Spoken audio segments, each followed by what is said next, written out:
While they couldn't shift, couldn't make their skin tougher than Kevlar, their mad skills with any weapon was like watching magic unfold.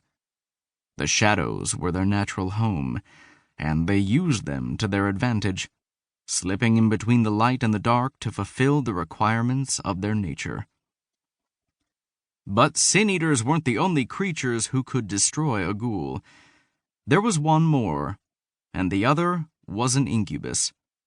Though humans technically knew of this one, they believed them to be sex demons. In part, they weren't wrong. Incubi and succubi were re-energized with sex, but they didn't live off it. They had the power to entrance, becoming physical magnets to others. Unlike the gargoyle and the sin-eater, they weren't protectors. They enticed, charmed, and manipulated people into coming to them, into doing their bidding. They did this with their bodies and their sexuality. To them, sex was a weapon, and they used it however and whenever they wanted. Because most people could be led around by their cocks and pussies, this was a distinct and powerful weapon, not unlike the Lorelei. The incubi and succubi used their bodies along with their dicks or pussies as a weapon, while the Lorelei used their voices instead.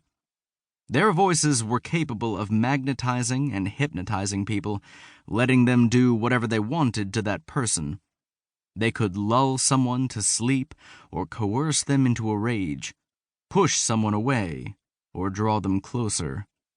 In a battle, the Lorelei and incubi worked hand in hand, both having their place as they controlled a crowd, using their skills in the midst of a war. Then there were the two shifter creatures, men and women whose bodies transformed into that of another beast. A shifter, when of age, would be able to morph into an animal. They were stronger, faster, and deadlier than a natural beast. They could heal almost any wound they suffered, and in a war against the ghouls, they were the perfect herders, not unlike the hellhounds. Hellhounds were a little different. They were wrath-filled beasts like Cerberus, but with one head. Although these mythological creatures had never guarded the gates of hell, that was just a myth humans had created when they'd seen one of our kind shift into the terrifying creation. They were ugly motherfuckers, with black skin and spikes so tough they were capable of piercing through bone. There was only one issue with the hellhound: their tempers. They were difficult to control and easy to anger, but in a battle, they were a wrecking ball. Shifters and hellhounds were the perfect soldiers because they could attack swiftly. The nest of ghouls a Lorelei had gathered on their pack's behalf could quickly be felled by a hellhound, who would raze them to the ground, leaving them exposed for the incubus or sin-eater's wrath. Finally, there was me, the vampire.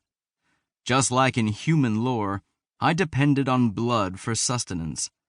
Without it, I would be very weak, just like a human without food and water.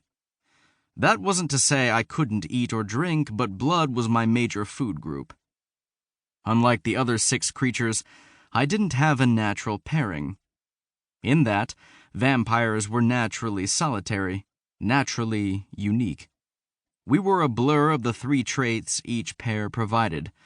Vampires were fast and limber, making them great fighters, and when injured, we had the ability to heal ourselves with sustenance. We required less sleep than the others, therefore, in a pinch, we made good sentinels, able to stay awake to guard over our pack if necessary. Our senses were like quicksilver, meaning that, in the darkest of nights, we could see the tiniest of movements.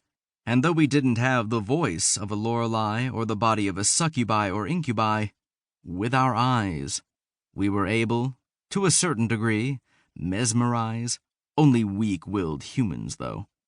That particular power was very limited and dependent upon the individual vampire. All in all, those 7 creatures...